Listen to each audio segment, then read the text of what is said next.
Hello guys, welcome to my YouTube channel. This is 100 days of machine learning and we are into day 4.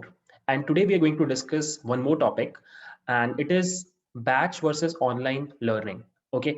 So पिछले video में हमने types of machine learning पढ़ा था जहाँ पे हमने डिफरेंट टाइप्स देखे थे मशीन लर्निंग के on the basis of amount of supervision required to train a machine learning algorithm, right? तो हमने कल अलग अलग टाइप्स देखे, supervised, unsupervised, semi supervised, reinforcement. आज भी हम लोग टाइप्स ऑफ मशीन लर्निंग ही पढ़ने वाले हैं, बट आज जो हम टाइप्स डिस्कस करेंगे वो एक कंप्लीटली डिफरेंट चीज के ऊपर बेस्ड आउट होगा। ठीक है। सो आज जो हम लोग टाइप्स पढ़ने वाले मशीन लर्निंग के, वो इस चीज पे डिपेंड करता है कि मशीन लर्निंग मॉडल ट्रेन कैसे होता है। ठीक है, स्पेशली प्रोडक्शन पे। Right now you might think production क्या होता है, तो let me first define what is production. In simpler terms, production is basically the server on which your code is going to run. ठीक है। कभी भी आप कोई सॉफ्टवेयर बनाते हो तो वो आपके मशीन पे बैठा नहीं रहता, वो आपके कस्टमर्स के पास जाना चाहिए।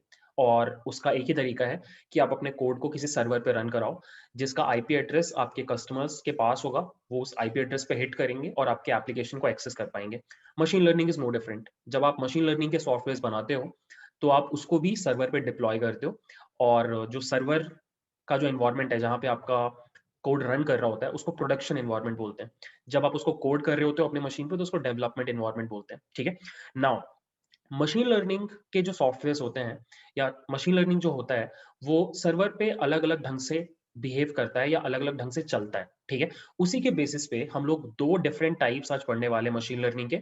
One of them is batch learning या फिर बैच मशीन लर्निंग, जिसको हम लोग ऑफलाइन लर्निंग भी बोलते हैं।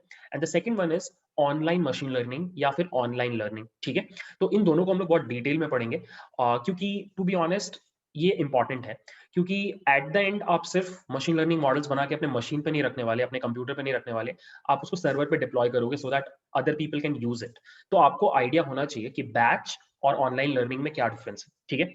सो that's the intro part. Now let's discuss कि बैच लर्निंग क्या होता है।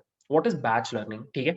So batch learning is the conventional way of training a machine learning model, जहां पे आप क्या करते हो, आप पूरे के पूरे डेटा को एक साथ यूज करते हो मशीन लर्निंग को ट्रेन करने के लिए, मशीन लर्निंग मॉडल को ट्रेन करने के लिए। मतलब बैच के केस में जब आप ट्रेनिंग करवाते हो तो आप अपने पूरे डेटा को यूटिलाइज करते हो। There is no incremental training. Incremental training का मतलब आप छोटे छोटे टुकड़ों में ट्रेनिंग नहीं कराते, आप पूरे के पूरे लॉट के साथ ट्रेनिंग करते हो। ठीक है। अब सिंस जो डेटा होता है जनरली, अगर आप किसी रियल वर्ल्ड प्रॉब्लम के ऊपर काम कर रहे हो तो डेटा जो होगा वो बड़ा होगा, जनरली बड़ा ही होता है।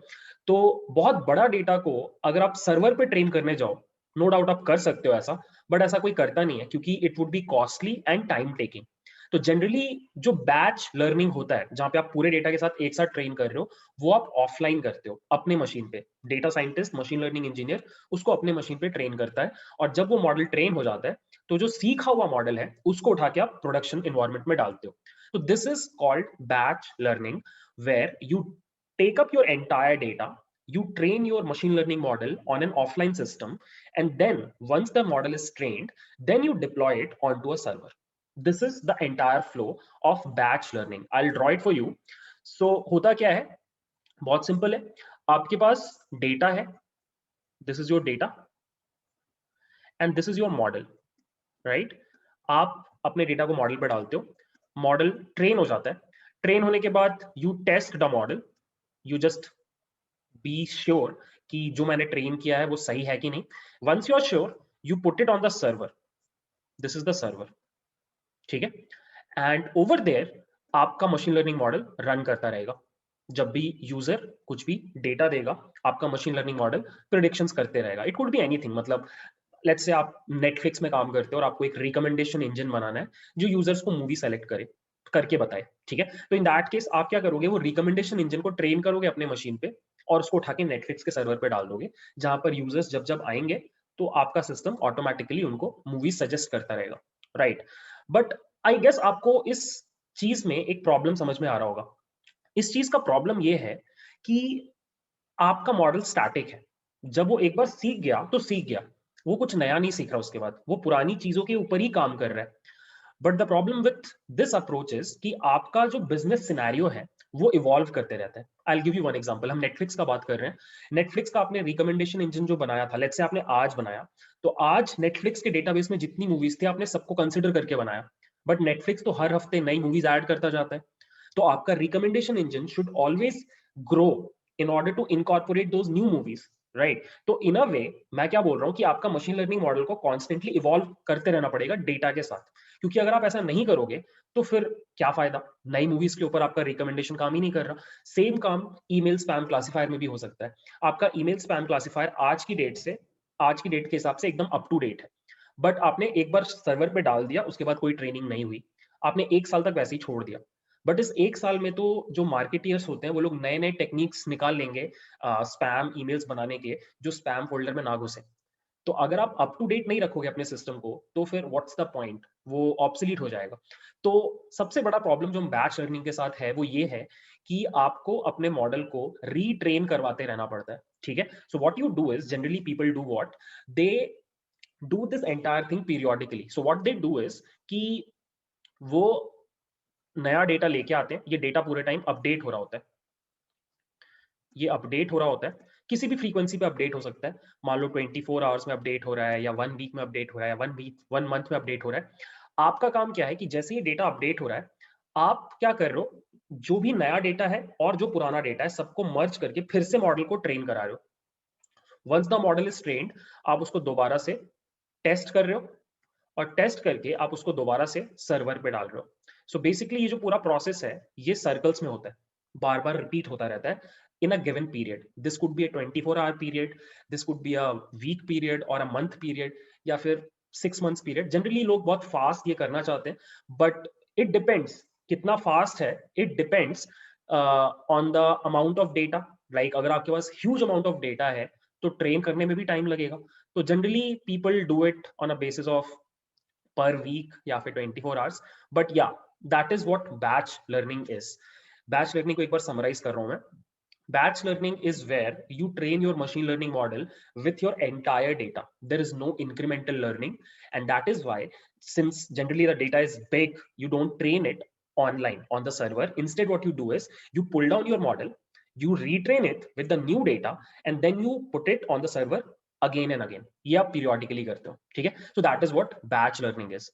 Now, अगर आपसे कोई पूछे कि disadvantage क्या है batch learning का, तो पहला disadvantage तो ये है कि अगर आपके पास बहुत ज्यादा डेटा है, मान लो डेटा बहुत बड़ा होते जाए धीरे धीरे, आप बहुत तेजी से स्केल कर रहे हो, आप एक सोशल नेटवर्क हो जो हर 1 महीने में 2 महीने में डबल ट्रिपल 4 टाइम्स हो रहा है, तो अमाउंट ऑफ डेटा भी बहुत बढ़ते जा रहा है। तो अगर आपका डेटा बहुत बड़ा हो जाए, तो ऐसा भी हो सकता है कि आपके एग्जिस्टिंग टूल्स जो हैं वो उतने डेटा को प्रोसेस ही ना कर पाए, राइट? बिग डेटा में कन्वर्ट हो गया आपका डेटा, तो आप एक बार में पूरा चंक दे ही नहीं पा रहे हो, आपका कोड फट जा रहा है, राइट? तो दैट इज वन प्रॉब्लम कि आप, सिंस आपके पास लिमिटेशन है कि पूरे डेटा के साथ ही ट्रेन होगा, तो पूरा डेटा अगर बहुत बड़ा हो गया तो वो ट्रेन ही नहीं हो पाएगा, right? The second problem is hardware limitation. Hardware limitation का बात क्या है कि कभी कभी हो सकता है आपका मशीन लर्निंग मॉडल किसी ऐसी जगह पे चल रहा है जहां से आपका इंस्टेंट कनेक्टिविटी नहीं है। तो आप ऐसा नहीं कर सकते कि आप तुरंत से मॉडल को लेके आओ, नए डेटा पे ट्रेन करो, फिर अपलोड कर दो। आपके पास ये फैसिलिटी नहीं है। मैं आपको एक दो सिनेरियोज देता हूँ। लेट्स से आपने कोई ऐसा डिफेंस ऐप बनाया जो आर्मी वाले यूज कर रहे हैं, एकदम एक्सट्रीम किसी सिनेरियो में, लेह लद्दाख जैसी जगह पे वो लोग आपका मशीन लर्निंग ऐप यूज कर रहे हैं, I don't know, to track something या फिर कुछ भी करने के लिए। अब वहां पे इंटरनेट एक्सेस नहीं है, तो आपका जो मॉडल है वो उनके फोन पे रन कर रहा है एज एन ऐप। तो एक बार वो जो चला गया, तो जब तक वो लोग वापस नहीं आते या इंटरनेट कनेक्टिविटी वाले जोन में नहीं आते, तब तक आप उसको वापस पुल डाउन करके ट्रेन करके अपडेट नहीं कर सकते। तो that is a limitation, right? Similarly let's say आपने एक सॉफ्टवेयर बनाया मशीन लर्निंग का जो किसी सैटेलाइट पे आपको भेजना है, राइट? अब सैटेलाइट तो एक बार एक्सेस, मतलब ऑर्बिट में गया, तो वहां पे हु नोज इंटरनेट कनेक्टिविटी है नहीं है, या किसी ड्रोन में आपने डाल रखा है, वो ड्रोन अभी पता नहीं कौन सी जगह पे उड़ रहा है। तो इस तरह के सिनेरियोज में जहां पे आपके पास कनेक्टिविटी नहीं है अपने मॉडल से बात करने की, तो आप इतना फ्रीक्वेंट अपडेट्स नहीं ले सकते। तो इस तरह की जगहों पे बैच लर्निंग फेल कर रहा होता है, फेल कर जाता है, ठीक है? Third is availability. अब मैंने आपको बोला कि आप जनरली क्या करते हो, 24 आवर्स के पीरियड में आप अपडेट करते हो अपने मॉडल को नए डेटा के साथ, राइट? अब इसमें भी परेशानी है। लेट्स से आप एक सोशल नेटवर्किंग वेबसाइट पे काम कर रहे हो और आपने एक मॉडल बनाया जो सबसे रीसेंट स्टोरीज जो है अभी उसको ला करके दिखाता है। सॉरी, आपका जो सोशल नेटवर्किंग वेबसाइट है वो न्यूज़ फीड जनरेट करता है on the basis of user का इंटरेस्ट, राइट? बट यहाँ पे आपने बैच लर्निंग लगा रखा है, तो वो 24 घंटे के बाद ही अपडेट होता है नए डेटा के ऊपर। अब मान लो सडनली से कुछ अचानक से कुछ बात फैल गई आपके नेटवर्क पे, कुछ भी हो सकता है, इंडियन गवर्नमेंट ने कुछ जैसे डीमोनेटाइजेशन के बारे में कुछ न्यूज़ निकल के आई, तो अब ये एक ऐसा न्यूज़ है जिसके बारे में सभी लोग इंटरेस्टेड होंगे, मैं भी इंटरेस्टेड होऊंगा, कोई और भी इंटरेस्टेड होगा, ऑल्दो मेरा प्रेफरेंस जनरली स्पोर्ट्स होता है, बट स्टिल सिंस अभी डीमोनेटाइजेशन मेरे को भी अफेक्ट कर रहा है, तो मैं इसमें इंटरेस्टेड हूँ। बट मेरे इंटरेस्ट अपडेट कितनी देर के बाद होंगे, सोच के देखो, 24 आवर्स के बाद, राइट? कि मैं क्लिक क्लिक कर रहा हूँ उस तरह के न्यूज़ पे खुद से जाके, डीमोनेटाइजेशन वाले न्यूज़ फीड पे मैं क्लिक कर रहा हूँ, तो मेरे अपडेट कब होगा? 24 आवर्स के बाद, क्योंकि मैंने नया डेटा जनरेट कब किया? अभी। बट मुझे तो डीमोनेटाइजेशन का न्यूज़ तुरंत मेरी न्यूज़ फीड में चाहिए, राइट? बट वो मुझे मिल नहीं सकता क्योंकि मेरा सिस्टम ही है जो 24 आवर्स के बाद ही रिस्पॉन्ड करेगा। अब इस सिनेरियो में प्रॉब्लम क्या है कि 24 आवर्स के बाद जब सिस्टम अपडेट होगा, तो सडनली से मेरा न्यूज़ फीड पूरा भर जाएगा डीमोनेटाइजेशन के न्यूज़ से, जो कि अब उतना इंपॉर्टेंट भी नहीं है। जो 24 घंटे पहले इंपॉर्टेंट था, अब उतना इंपॉर्टेंट भी नहीं है। तो इस सिनेरियो में भी यू कैन सी किस तरीके से बैच लर्निंग फेल कर रहा है, ठीक है? तो batch learning, mostly people use batch learning बहुत सारे सिनेरियोज में, but there are certain specific scenarios जहां पे batch learning is not helpful, ठीक है? उल्टा प्रॉब्लम ही क्रिएट कर देता है। तो इस तरह के सिनेरियोज में एक दूसरा अप्रोच यूज किया जाता है जिसको हम बोलते हैं ऑनलाइन लर्निंग, जो हम नेक्स्ट डिस्कस करेंगे।